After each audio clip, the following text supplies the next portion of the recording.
મારા વાલા પ્રિયો, હું ઈશુના નામમાં તમને શુભેચ્છા પાઠવું છું. તમે કેમ છો? સ્વસ્થ છો ને? શું પ્રભુએ તમને વચન આપ્યું નથી? યાદ છે ને પરમેશ્વરે તમને શું વચન આપ્યું હતું? શું કહ્યું હતું? આપણામાંથી ઘણા પરમેશ્વરે આપેલું વચન ભૂલી જાય છે. પછી યાદ કરીશું, આશ્ચર્ય પામશું, હા પરમેશ્વરે આવું કંઈ કહ્યું હતું. આપણને કદાચ તે યાદ નહીં હશે અથવા તો તે થયું નહીં હશે, પરંતુ પરમેશ્વર હજુ પણ તે વચનો આપે છે. કેટલાક કહેશે પરમેશ્વરે વચન આપ્યું પરંતુ કંઈ થયું નહીં. તેઓ કહેતા જ રહેશે કે પૂર્ણ થયું નથી, પૂર્ણ થયું નથી. આમ વિચારશે. શું તમે પણ આવું કહી રહ્યા છો? કાં તો તમે પરમેશ્વરે જે વચન આપ્યું તે ભૂલી ગયા છો, અથવા તો તેમણે જે વચન આપ્યું છે તેમાંથી કંઈ થયું નથી, એવી રીતે તમે બડબડાટ કરો છો. પણ પ્રભુ શું કહે છે તમે જાણો છો? ઉત્પત્તિ તેના 28 અધ્યાયની 15મી કલમની અંદર તમે જુઓ, મેં તને જે વચન આપ્યું છે તે પૂરું કર્યા વિના હું તને મૂકી દઈશ નહીં. શું તમને છોડી દેશે? શું તમને ભૂલી જશે? તે ચોક્કસપણે પોતાનું વચન પૂર્ણ કરશે. પણ તમારે શું કરવું જોઈએ? તમારે તે વચનને લખવું જોઈએ. તમારે વચન માટે પરમેશ્વરનો આભાર માનવો જોઈએ. તમારે વચન પૂર્ણ થાય તે માટે પ્રાર્થના કરવી જોઈએ.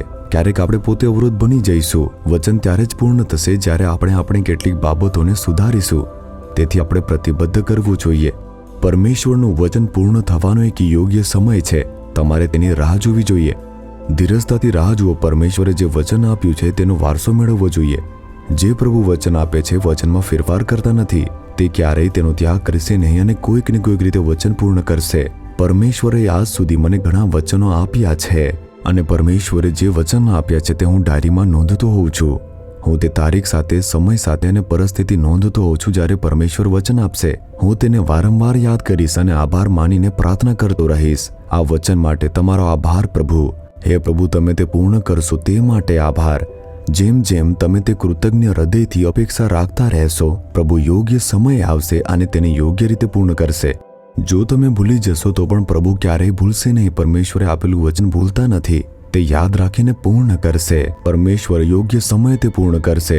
તે આવા એક અદ્ભુત પ્રભુ છે. તે કહી રહ્યા છે, મારા પુત્ર પુત્રી, તમે નિરાશ કેમ છો? શું મેં તમને વચન આપ્યું નથી? તમે વિશ્વાસ રાખો. વિશ્વાસને ગુમાવશો નહીં. પ્રાર્થના કરતા રહો, સ્તુતિ કરતા રહો. મારો યોગ્ય સમય આવશે ત્યારે હું પૂર્ણ કરીશ.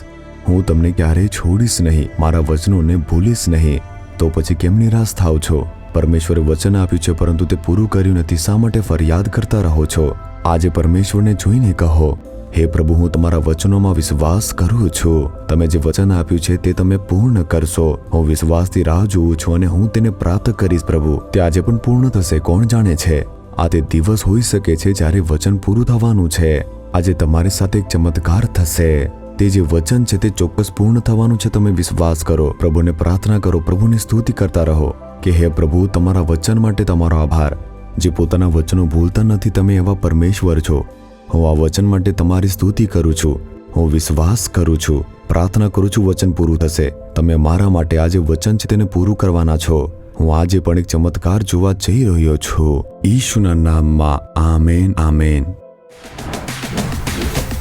જીસસ રીડીમ્સ ગુજરાતી યુટ્યુબ ચેનલને સબસ્ક્રાઇબ કરો. દરેક નવા કાર્યક્રમની માહિતી મેળવવા માટે બેલ આઇકન પર ક્લિક કરો.